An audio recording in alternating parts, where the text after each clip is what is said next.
welcome to this week's Satire seminar. This is hosted by HUMA, the Institute for Humanities in Africa at the University of Cape Town. I'm here in Cape Town, and today's guest, Yasmine Boudiaf, is here from London. And we're very excited to host this artist and researcher and creative technologist. She was named as one of the 100 Brilliant Women in AI Ethics this year. And she is a fellow at the Ada Lovelace Institute in the Just AI program and a researcher at the University of the Arts London's Creative Computing Institute. And she's also with the Royal Society of the Arts. I was really interested to see Yasmine's work via the Ada Lovelace website, especially as one of our research strands at HUMA is into the use of artificial intelligence in Africa. And we're approaching it from a number of angles, trying to look at the social impacts of AI, the number of ways in which it can be used for and against power, the way that data is used across the continent.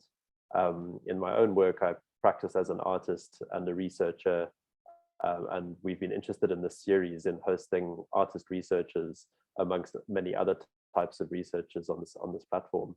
So today's talk by Yasmine will be looking at anti-colonial artistic research, and I won't give too much away. I'll hand it to Yasmine, who has a presentation, and we will have a chat, have a discussion after Yasmine's presentation. So yeah, thank you. Please go ahead, Yasmine. Thank you so much, Ralph and Divine and the team for inviting me to speak here. I'm really interested in the work that HUMA is doing and will be doing, and I really look forward to our discussion together. I think what I will try to do is to keep it very brief and have a quick kind of run through of some projects of mine. Each of them is kind of around the same theme. So I'll do my best to keep to time, but Ralph, please do interject if I ramble on. So I'm Yasmine, I'm a researcher and a creative technologist, and I'm based in the UK, and I focus on data and on epistemology and the absurd, and I produce art and research projects that address these themes in different ways. The talk today is that I'm going to explain my methodologies for each project, which I would call artistic research. And then after that, I hope to open up the discussion and perhaps get an idea from any artistic practitioners or researchers or students about your own approaches to some of the themes that I'll be talking about in my work. So when I present a project, I'd like to invite you to have a think. Firstly, how would you address this theme in your own practice? How would the output be different? And second, think about where these projects are situated. So I'm doing these in the UK in a European context. I'd love to find out how these themes are addressed in a South African or a Pan-African context. I should also add that I'm originally from North Africa, from Algeria, but then I moved to the UK when I was a child. So my thinking is very much rooted in like a 90s idea of what life is like for a typical kind of person in an African country, and it's probably like really out of date and needs to be updated. So I'm just going to start to share my screen.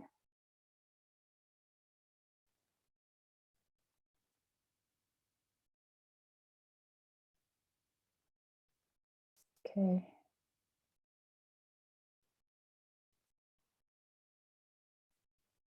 Cool. So the first project I'm going to talk about is called Entanglements.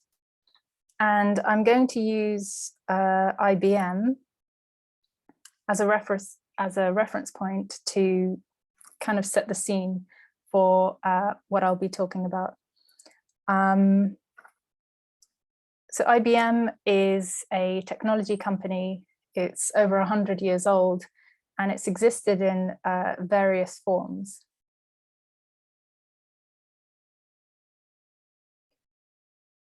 During the Holocaust, IBM actually made the first kind of proto-computer, and it used a punch card system to keep track of and monitor different minoritized groups as they traveled around through this like holorith card system. And then in apartheid South Africa, they produced this kind of book of life, again, which kept track of the movements of racialized people.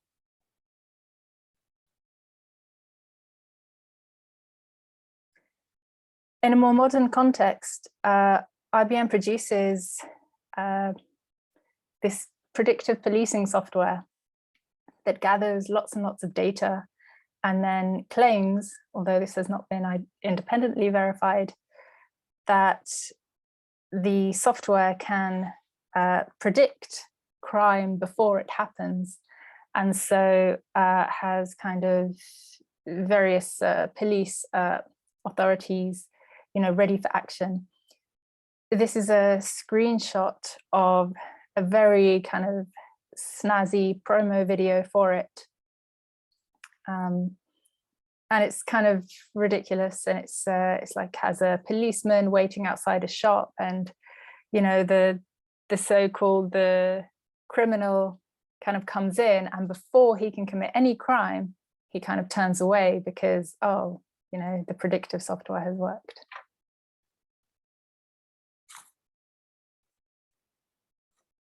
So the reason I mention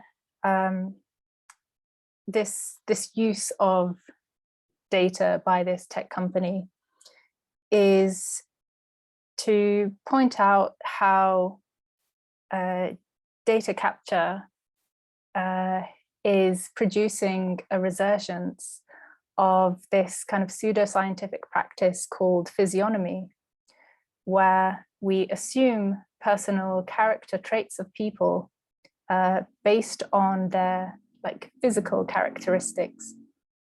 So in this example, there's, if your nose is a certain shape, if your eye is a certain shape, then we can conclude something about your morality and your character. And that's kind of what we're seeing with massive data capture, particularly of minoritized groups, and then predictive algorithms determining goodness and badness in populations based on things like what you might look like, what your spending habits are, even like how you move about. So far from data capture and inferences being of benefit to society, I would contest that it's nothing more than a kind of display of power. This is a very old sketch of a kind of audio machine where aristocrats high up in buildings had these devices that can listen in to the town square and hear like all kinds of gossip. And it's the same flex, basically. It's producing taxonomies, stratification, categorization of groups of people away from power. And time again, it is just showing that people in power benefit and people away from power suffer. So this actual project is based on something that happened during COVID. So during lockdown in 2020, our government started, the UK government started procuring all kinds of contracts. And usually there's a system of public tender. So the government would say, I'm going to pay a company to perform a service and I'm going to publicize it, and lots of companies can compete for it in a public kind of way, and then we will choose the most appropriate one and we will pay you to deliver that service. Because of like emergency rules that came in during lockdown, this open kind of public tender process was abandoned in favor of the government just paying whoever they wanted to deliver something. So it was a closed process. It emerged that this company called Palantir successfully got a contract to use data collected by our National Health Service to try to analyze COVID outbreaks, and then use that data to try to strategize and plan for other outbreaks. A couple of activist groups and journalists asked the government to publish the contract, and the government refused. And so the government was taken to court. But a few hours before the court hearing, the government decided to publish the contract. And then the contract, it emerged that this company, Palantir, only paid £1 to provide this service. So to build this database and analyze the data, they were only paid £1 for it. And so it begs the question, well, if it's not money thereafter, then there must be something really valuable in all this data that they're being given.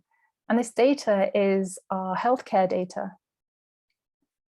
Interestingly, looking at the contract itself, there's a lot that's been redacted, just like covered up and missing. And I'm not sure, like over here, it's all the different types of data, of patient data, that's also been redacted. And it's just completely ridiculous. So if this had gone through public scrutiny, we would very quickly see that this is completely absurd and completely unfair, and that it was the state and a very powerful tech company extracting personal healthcare data, not saying the kind of data they're extracting, and not really being honest about how they will use it. But we know from a historical context that it probably won't benefit people away from power, and it will probably be do more harm than good. So what I did in this project was that I got groups of people together to collectively interrogate these contracts through like a collaborative reading of these contracts and to make comments on them. And then after that, we kind of co-designed what would a contract look like between the public and the state and a tech company that had kind of ethics of care in mind and that was not extractive. What kind of framings and languages would be used to kind of describe these things? Or at the very least, how do we come to terms with contracts that already exist? And I think using humor and satire and memes are a really great way of interrogating framings that are designed to be hidden or complicated so that people don't understand it. So this was my artistic intervention through like collective interrogation. First, we deconstruct what we have found, and then we like detangle it and try to understand it. And then we reimagine what a relationship would look like. Right, project 2, how am I doing for time? Okay. So the second project I'd like to talk about is the AI Justice Matrix. And this is a collaborative resource that confronts the complexities of AI practice. And the focus is on epistemic justice. So it's from the viewpoint that there is no shared system of values on which to build AI ethics, because some systems of knowledge are historically centered and other frameworks of knowledge are suppressed. And therefore, the ethics that is adopted that end up constructing what AI policy becomes will inevitably be inadequate at best, and at worst will kind of perpetuate the injustices that is already crystallized within institutions. Those who get to participate in deciding how these technologies are used are also probably not representative of like the general public. And so you end up with potentially harmful, but also like very boring AI products. So this project invites the perspectives of practitioners concerned with the mechanics of knowledge that affect our relationship with technology. And it treats all expressions of knowledge as valid. It doesn't necessarily offer an answer, but it offers a space to kind of contemplate what these kind of issues mean. So it's also a challenge to this idea of like colonial extractivism. And I use the kind of historical metaphor of land, because we see the same mechanism of colonial extractivism of natural resources as being used by tech corporations to extract personal data from the public. And this data, just like natural resources, will be sold for a profit and in a process that benefits the tech power and harms the individual. And we also see the same tactics employed by tech companies as we see with imperial powers. So things like soft power, like solutionism, obfuscation, and deep entanglement with the state in the interest of business. These are all neo-colonial behaviors, and it's important to frame these tech practices in this way so that the same tactics of resistance can be reapplied to this new imperialist power. So this picture is of quite a famous court case when Canadian colonialists claimed Indigenous land. The onus was on the Indigenous populations who had existed there for thousands of years to prove their right to the land through the Canadian legal system. And the infrastructure required proof of these claims in the form of like written and signed treaties. And like the Indigenous people did not have, obviously like could not do this, and they didn't have conventional maps either, or even like a Western calendar. So their claims were deemed invalid. But this was the first case where oral histories were accepted as testimony. And it they managed to prove through oral testimony that an account of land had been used by indigenous populations long before the settler colonialists, and that, you know, traditional territories were defined by treaties and complex mechanisms of matrilineal houses and clans and stewardships. And this is a sketch of a courtroom showing like a judge next to a pile of books and maps looking at an indigenous person giving testimonies. At the same time, while it seems really like progressive and like a small win for indigenous populations, you have to remember that in order for your resistance to be valid, it's always framed within kind of white supremacist frameworks. So like you had to go to court and be present. You know, you had to participate in the theatre of, you know, the legal system, which is kind of sad at the same time. So my project is a kind of trying to refuse these epistemic systems and tries to work towards a more like just approach and also amusement, because like it has to be fun for me to participate in.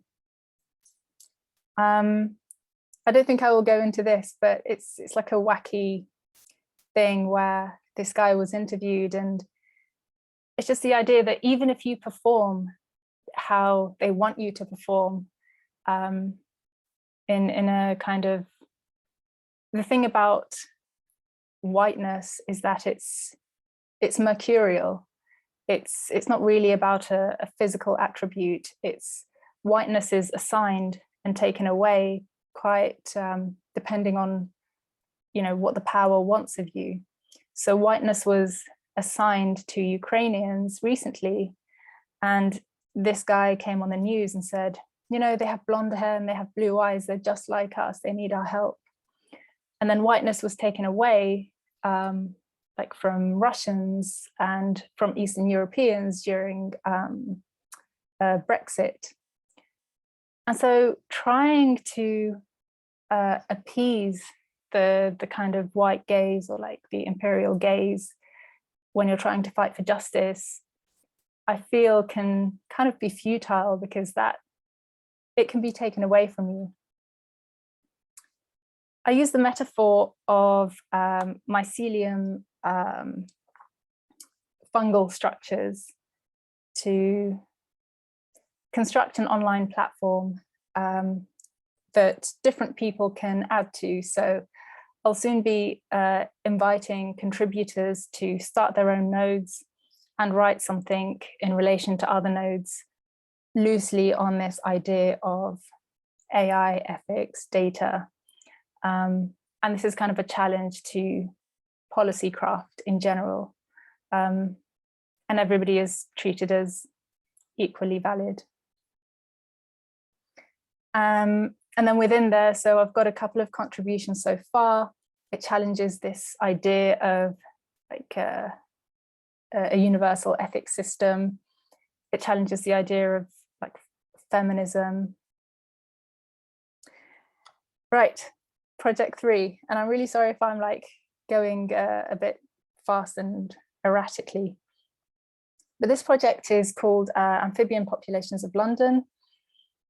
And it kind of tries to stress the fact that data is always political, the way that it's processed, who gathers it, how it's handled, how it's interpreted.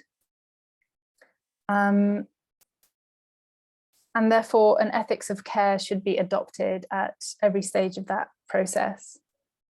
My inspiration was from a meme, and it says, "And yet a trace of the true self exists in the false self." And basically, I wanted to develop a visual language that conveys information that's based on data, and yet retains an aesthetic connection to the underlying phenomena that that data represents. And so I made these 3 light sculptures, and underneath there's a little chip that holds data correlating to different populations of amphibians in London. And each sculpture represents a different cluster of populations. So the one that's darker and brighter is a good, healthy population. And then the one that's a bit paler and like kind of falling apart is a very weak population. The data set was constructed by a group of volunteers who go around London, and then if they spot a frog or a toad, they make a little note and then they add it online. And so I use that data set. But really, this is a false map. This data set doesn't truly represent the populations of amphibians.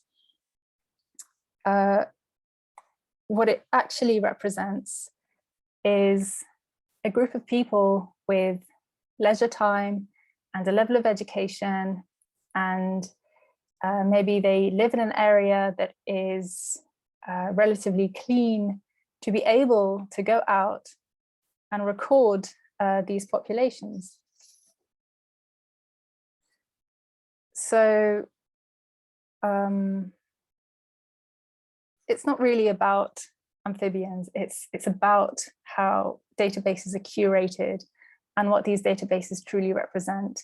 In this case, I would contest, and I have no way of proving it, this database actually represents a group of relatively privileged people with some leisure time.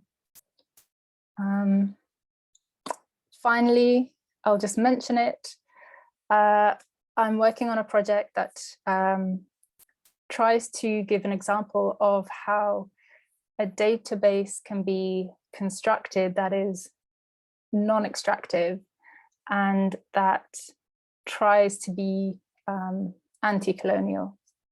So I'm from North Africa, and there was a practice of facial tattoos in women, and the last women who still have facial tattoos are in their 70s and 80s. So I'm working towards doing a kind of documentary project that firstly archives the markings and what they mean, because these 2 pictures here were taken by like French anthropologists and tourists during French colonialism. And it's a real shame that there's very little in the way of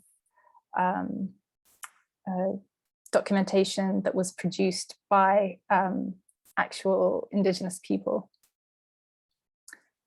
And so what I did was I made a mock database of these markings just using my face. And then I produced a kind of set of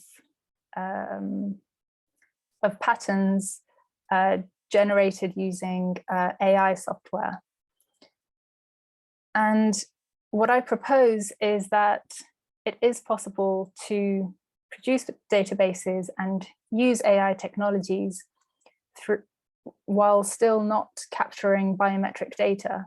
So what I would do, and it's still in kind of development, is to find women with these facial tattoos and then use a kind of paper mask and then draw over them and then just take a picture of that mask and never take a picture of the face.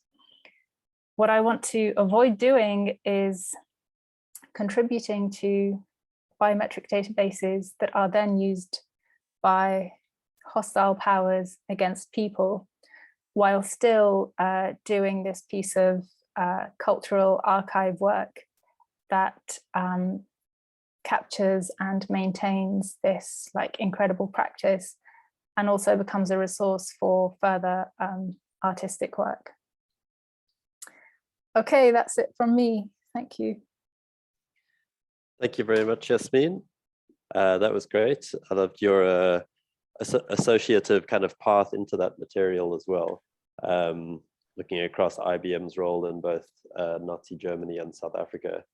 And there's also some really interesting work about film stock that was developed for South Africa's apartheid system that was better at capturing dark skin tones, because, you know, film was historically made for white, to photograph white people, and didn't work very well on black skin. So there was, I think, a collaboration with Kodak to develop a film that worked better for the purpose of photographing black people, for classifying them during apartheid, or for creating passbooks. So it's interesting, the application of technology, especially in this field of classification for control.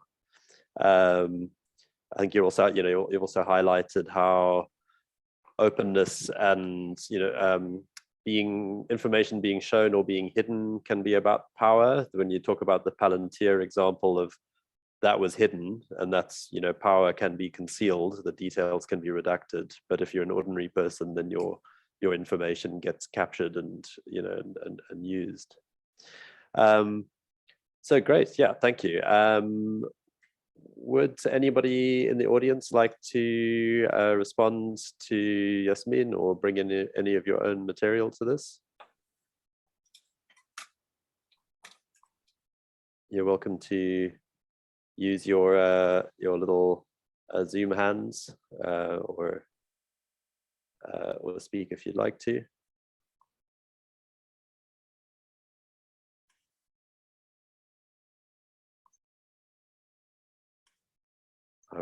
Otherwise I will keep chatting with you until anybody feels inspired. You used a term there that I was interested in, which is solutionism. I was wondering what is solutionism? So applied to technology, it's tech solutionism, and it's a kind of heroic gesture by a tech company that comes in and says, I can solve all your problems. One great example is, but then in the process, they kind of embed themselves, and then, people become dependent, and it's really hard to separate yourself after that intervention. So it's a really dangerous thing. One example, and I haven't researched it too deeply, but there's a company called, and I don't know if I'm going to be sued because of this presentation or whatever, but I don't care. There's a company called Babylon Health, which is a tech startup in the UK, and they purport to have this app called GP at Hand, which is like a triaging system. If somebody is sick, it tells you, I don't know, something. It's a really bad diagnostic tool, and it's proven to be not effective.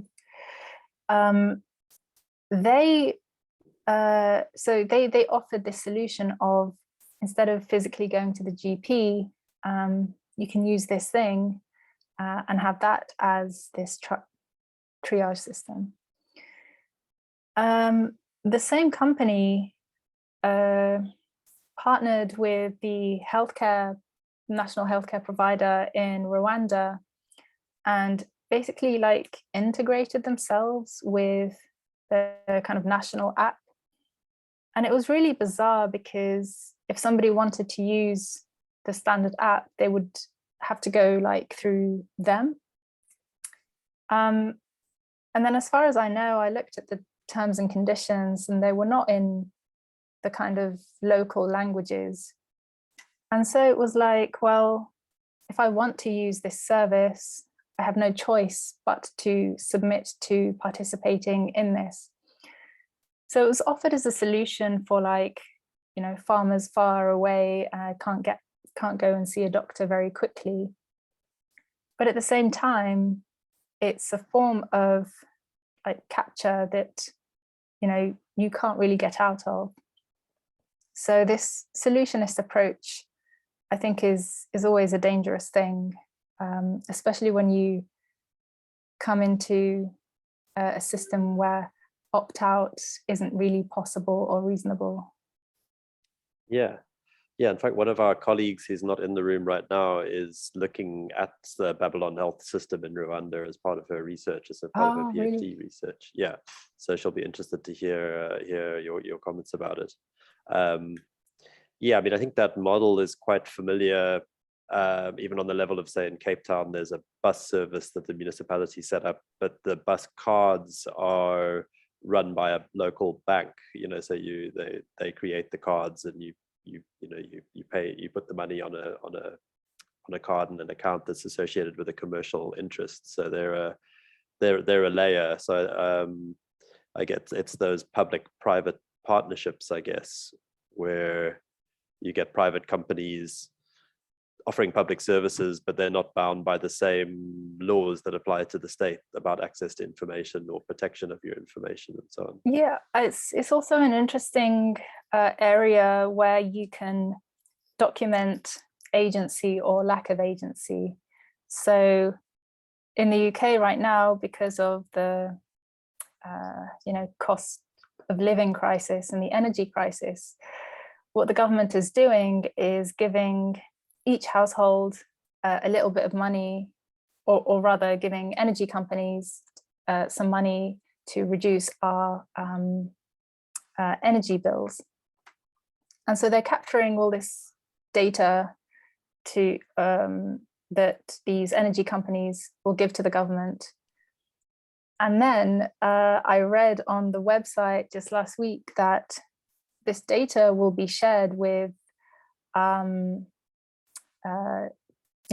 police enforcement in the UK and abroad, as well as like credit companies and like all kinds of companies. And it's just like really disappointing, because on the one hand, it's great that we're all getting a little bit of money off our electricity and gas bills, but on the other hand, we have no opt-out to our personal information being used in ways which are not explicitly for their purpose. Like this should be about energy. It shouldn't be about, oh, this I can't get a loan in the future because my details have been handed forward. So this is a type of non-opt-outable tech solutionism. It's data capture. It's cruel as well, because it will inevitably affect poor people more than anybody else, because they tend to have like a small credit problems anyway. Yeah, so it's like what are the conditions of service that you have to sign up for? It does make me, I'm just having these rough thoughts though about, this is a general issue about technology, but also about data and big databases, is about the use and intentions of it. How much could be neutral in terms of the technology and the architecture, and how much is about intention, and use. Because I'm thinking of the social good in having very accurate census data, for example. So if the government was trusted to use that data for the well-being of the populace, it's very useful for them to have accurate data. That would be good for everybody. But because we don't trust our governments increasingly, because of I guess all the ways in which the public-private spheres are getting merged, then we're wary of them having that data.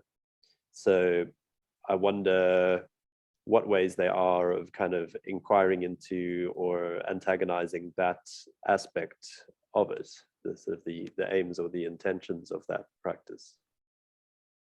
I don't doubt that people who work for companies or for governments, who the engineers and the algorithm designers and the service designers have bad intentions, as individuals. Mm-hmm. Because you design a healthcare product and you think this is really going to help people, or you design like a public service and you're using all the skills to develop a product that is rolled out to the public that can be really beneficial. But then the use cases can change and pivot depending on who then controls that technology. So one really and you know, as soon as that piece of technology is released into the wild, like it's in anyone's hands to do whatever they want with. I would love to see systems in place for researchers, like similar to a licensing system that says this technology or this research or this software cannot be used for X, Y, and Z purposes. So it's like a license agreement. I know that there are non-violent forms of copyright. It's not really adhered to, but even the symbolic gesture, I think, is important, particularly for institutions that do research like universities. At least then it's in the public, and whoever ends up using it for violence will at least be shamed. Like, you know, obviously you can't stop anyone, but they'll at least be shamed. One recent example of a piece of technology kind of pivoting from a really banal use case to a really violent use case is a company, I can't remember the name, I think it's called like Bibi or something. They make these smart watches that old people use, that their carers can monitor in case they fall over, or if they're having like a stroke or a heart attack. It's like this monitoring device. They recently won a contract with our government, with the Home Office, to make watches that monitor so-called criminal immigrants, where they have to take a picture of their face every so often to prove that they're not somebody else, or they're not like moving around. And it's a really like dark kind of intentional pivot, going from this piece of quite benign data capture tech to something that in a different use case actually ends up harming people. So I guess, what could we do as interventionists, maybe as policymakers or as researchers or as artists or the public, to stop that from happening? Right now there isn't, as far as I know, any kind of generally accepted kind of method.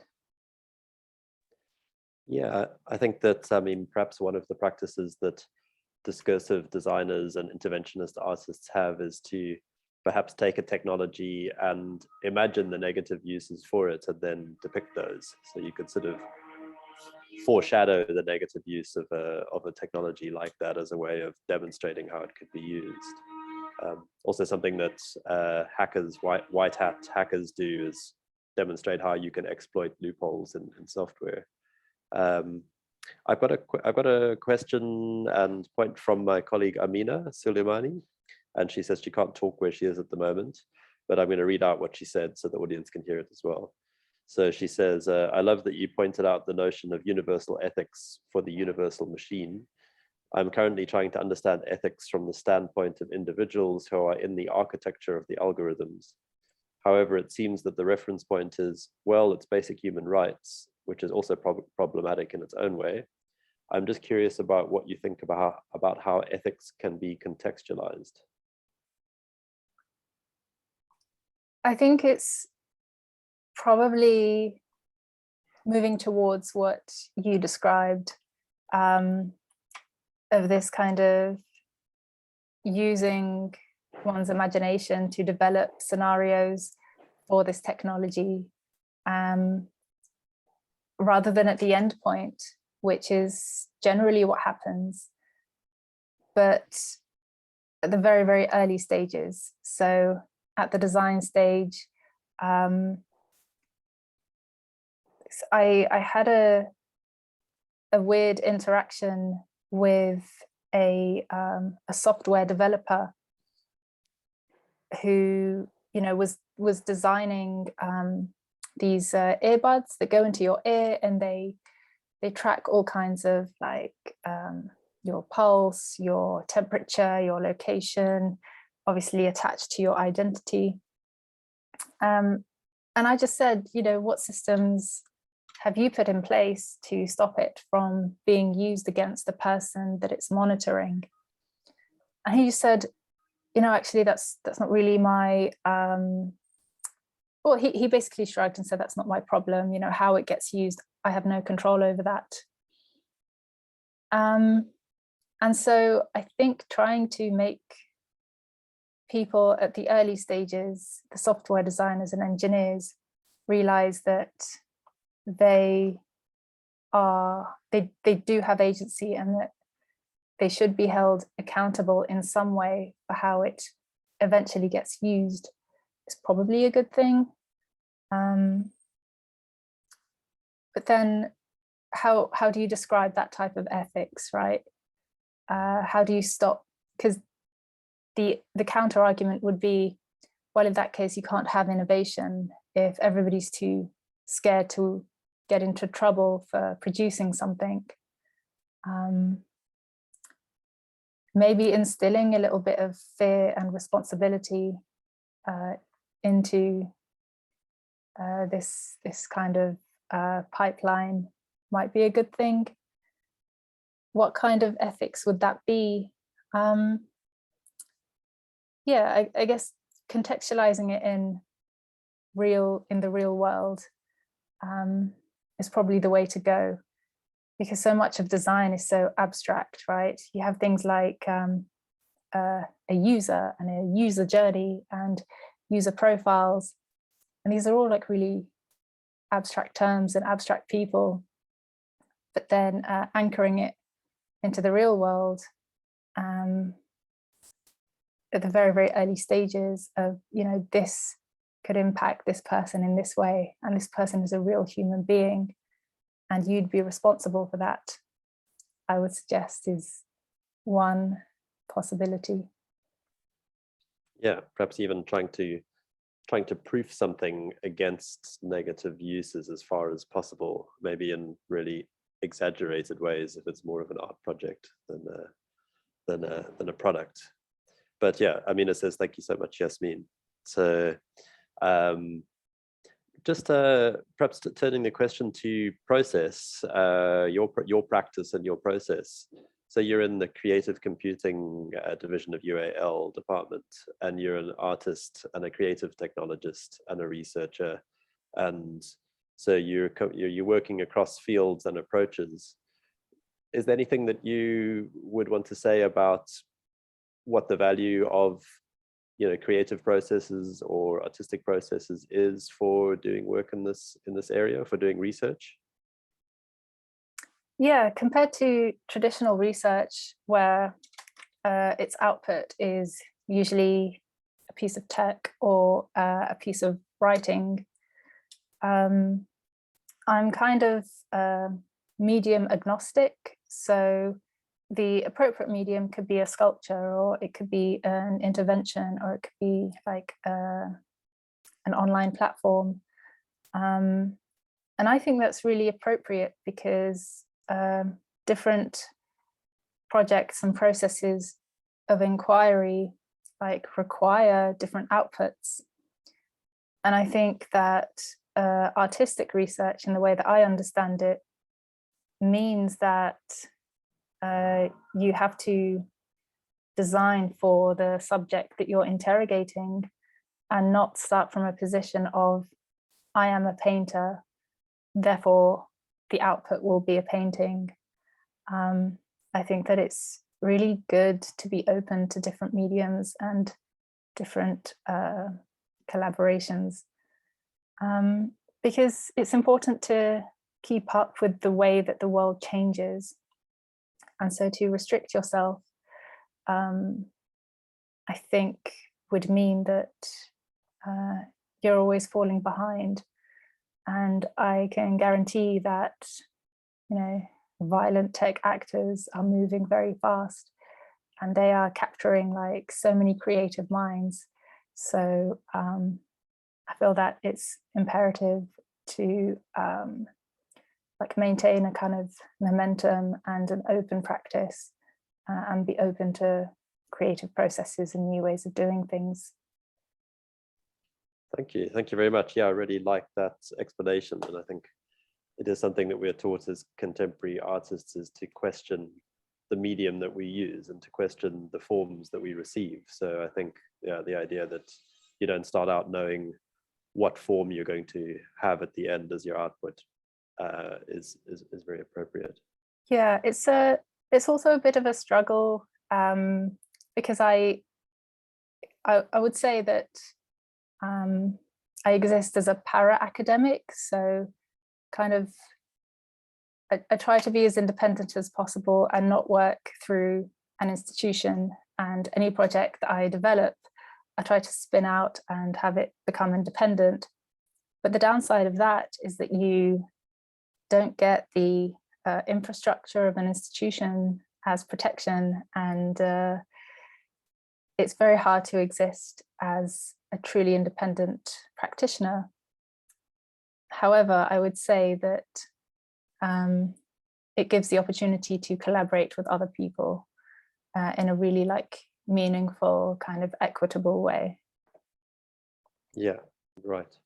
Yeah, and it's that balance of precarity with the desire for some backing and stability. Yeah. Mm-hmm. Yeah. Great. Thank you very much, Yasmine. I think that unless there's any other input from the audience, I don't know if everyone listening, there's Jess Sutherland is saying hi. Hi, Jess. Hi, Jess. Would you like to say something? Can I unmute you? Ask you to unmute. There you are. And if you're able to put on your video too. Hi. No, I'm not able to put on the video, but unmuting is good because I can't type this out. You should speak it. Okay. Going back to your project too, and looking at neocolonialist practices specifically within artificial intelligence, and the way that you mentioned artificial intelligence as a kind of land that is being colonized, as thinking of the ways in which that is happening alongside all of the ways that you have mentioned, but one that occurred to me is one that is sort of far more insidious, and it is the way in which we build the cognition of these artificial intelligences. And I'm talking specifically about where it currently stands as machined intelligence, but what happens when it finally crosses over that precipice of being actual artificial intelligence. So if you look at a lot of indigenous languages like Potawatomi, and Robin Wall Kimmerer speaks a lot about this, but 70% of that language is made up of verbs, which lends like a grammar of animacy to that language, which fundamentally reshapes the way that you deal with or interact with the world, with your family, with your kin, because you see everything as having kind of being. English does not have that. Like fundamentally just does not have that. So if you look at who is, and you could argue because it doesn't have that, it is actually embedded with a white supremacist framework in the language. And it follows then, whether you are a proponent of white supremacist culture or not, it is embedded within your own cognition. So if you're asking the question, who is generating AI? If that AI were to take the dominant, in quotes, well, not quotes, but the dominant system as its baseline, it would be embedded with a white supremacist framework. And then as that kind of extrapolates into its exponentiality, it will be let loose in a way that would be irreparable. And it's something that is terrifying to consider. But when you talk about thinking of the ways in which artificial intelligence can be negative and kind of playing those scenarios out, what about the ways in thinking about how it could be positive? So as an example, a lot of these languages have one person left that can speak this language. And there are their communities trying to learn these languages, but racing against a clock. And once this person passes, that language is gone.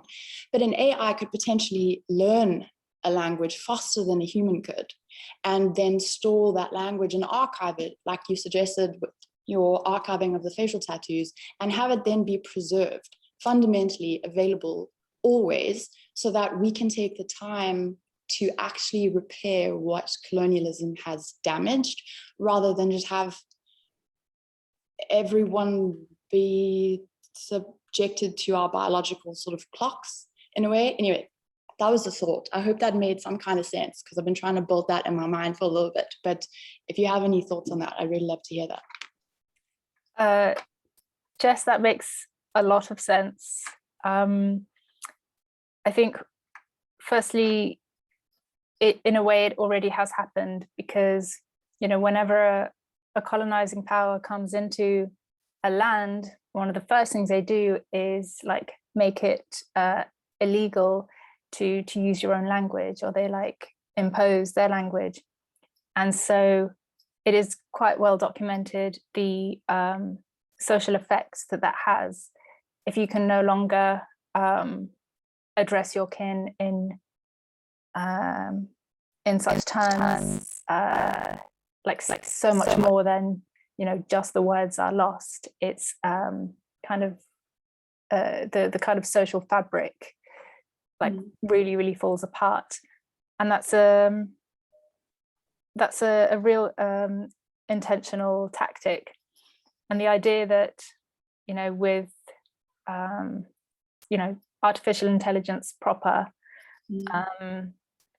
it will become the kind of lingua franca, the dominant language of all code. So already code is in English, and so what is built upon it, it's not just English words, but it's also like English logic to a certain extent. There's a whole study, academic area of like semantics in coding languages, and then how that affects the code that is produced and the product and the products that are affected from that code. And I think that could also be applied. And then thinking about, yeah, so I'd really love to find out more about, you know, because I'm not really a social a linguist at all, so I'm really interested to like maybe read up a bit more on you know, what language really means in terms of kind of social connections. I have a colleague who works at SOAS who is trying to develop projects to kind of interrogate that. But yeah, Jess, if you have any of your further thoughts, like feel free to like get in touch with me. And then thinking about potential positive uses, it really takes the kind of elbowing in of people into this industry, because like these tech products are so unimaginative and are so like boring as well, and so banal that, you know, it really takes people who are not educated in England, and maybe who have not had traditional pathways into technology to develop AI in ways which are less violent at the very least, but also, you know, there's so much potential, and it's an area that I'm trying to explore with the face tattoo projects. But at the same time, I'm limited like by my own kind of limited abilities. So that's where things like collaboration and systems of solidarity come into play, right? So if you have a linguist, you know, working with an algorithm designer, working with an engineer, working with a service designer, to really try to think through these things. Because what you often find is like groups work in silos of like, you know, you have a group of engineers and then it's so far removed from the next stage. I think that's probably a more collaborative way of designing these AI algorithms could be like a path forward. But yeah, these are excellent points, and they do make a lot of sense. Thank you. Thanks very much, Yasmine, and thanks, Jess. Also really enjoyed those thoughts. Thanks for putting them together. Thanks for your response, Yasmine, and thanks for your presentation and for joining us today. We are honored. Thanks to my colleagues. Thanks to the audience, and this has been another Attire seminar. We'll be back in a couple of weeks with Ziad Borat, talking about the relationships between Aristotle's ideas of slavery and technology. And please be there, 2 weeks' time. Thank you, and goodbye from Cape Town. Thank you, everyone. Thank you for having me. Our pleasure. Bye.